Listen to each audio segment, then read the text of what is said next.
Who's there? It's you again, wandering around at an hour when even the wind hesitates to breathe.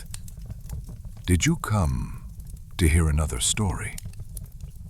Sit down, near the fire. The nights are longer here. I wasn't always a wandering watchman. In those early years, those years when the world still moved with the grinding patience of iron wheels and wood-fired engines, I was stationed in a little nameless fishing town. A place so cut off from sunlight that people no longer asked when the sky would clear. They only asked when the next storm would hit. Storms were frequent companions there. The land around that town, if you could even call it land, was soaked in centuries of cold rain. Crops failed often, and the earth grew stubborn with each passing season. Fishing became the only livelihood, and Hollowmere, the vast brooding lake at the town's edge, became their reluctant provider. But Hollowmere had rules, unspoken rules. During storms, no one was permitted to step onto its waters.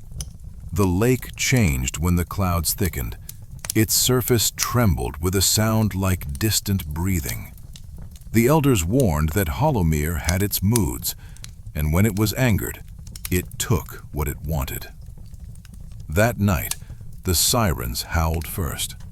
They were nothing more than metal horns, hand-cranked by the watch patrols, but their cry traveled like a dying animal through the town.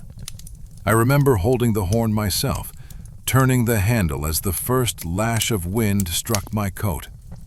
We shouted through the streets, "Storm coming! Stay off the lake! Get inside!" But old Tomar, he didn't listen. He was nearly 60, a lifetime spent battling Hollowmere's tempers. His wife was heavily pregnant, and the doctor told her she needed warm fish broth to ease her fever. Tomar claimed he would be gone only minutes, said he knew the lake better than any storm. He took his 15-year-old son with him, a boy with quick hands and quicker pride. I saw them walking toward the pier as the wind swallowed the last lamplight. Tomar carried his net. The boy carried a lantern. Both looked too small against the vastness of Hollowmere.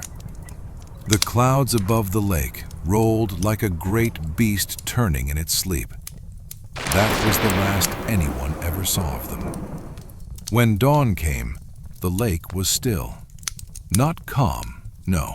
Hollowmere was never calm, just silent. The boat was gone. No splinter of wood washed ashore, no net tangled in reeds, nothing. And strangely, the sky never brightened again after that day. Not for weeks, not for months. Some said not in their entire lifetime. People whispered that Tomar had angered the lake, or worse, that the lake had taken what it needed. At night, by the edge of Hollowmere, strange things began to happen. If you stood on the wet stones long enough, when the mist hugged your ankles and the moon hid behind its veil, you could hear it. "Father, Father."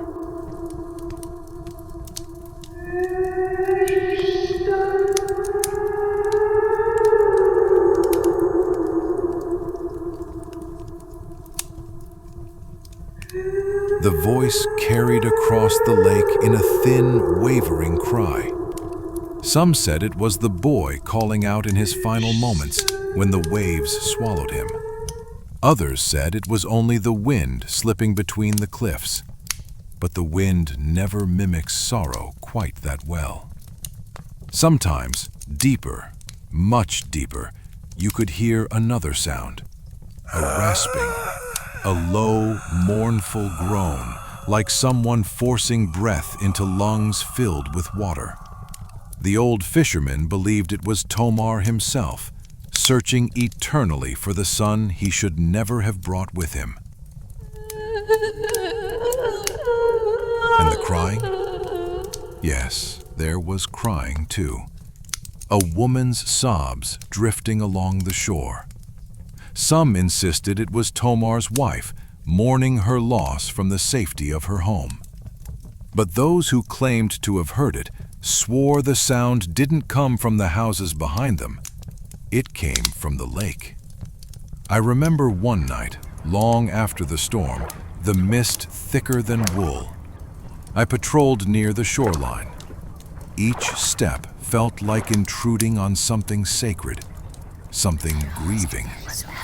Then I heard it, a whisper so close it might have been beside my ear. "Why did you take them?" I turned. No one. Only the black expanse of Hollowmere. A single ripple moved across the surface, though no wind touched it. There were nights when the townsfolk begged us, the Watchman, to forbid anyone from going near the water after sunset. The elders said Hollowmere was restless, starved for something it lost, or something it wanted returned. But what truly happened to Tomar and the boy, none of us ever learned. The lake never gave anything back. Some believe the storm cracked their boat against the hidden rocks. Some believe deeper things lived beneath Hollowmere's surface, creatures with long memories and longer grudges. Others believe grief itself soaked into the lake, staining it forever. As for me, I never pretend to know the truth. In places like that town, places where the sky never clears and the wind speaks in borrowed voices, truth is only a shadow wearing a mask. Hollowmere still holds them. I can feel it. Every time I think of that night, the air grows colder, as if the lake remembers me too. This story ends here. Why are you staring at me like that, wondering if it's real? What I've told you, that part is real enough. What you've heard, that's just a story wearing the shape of truth.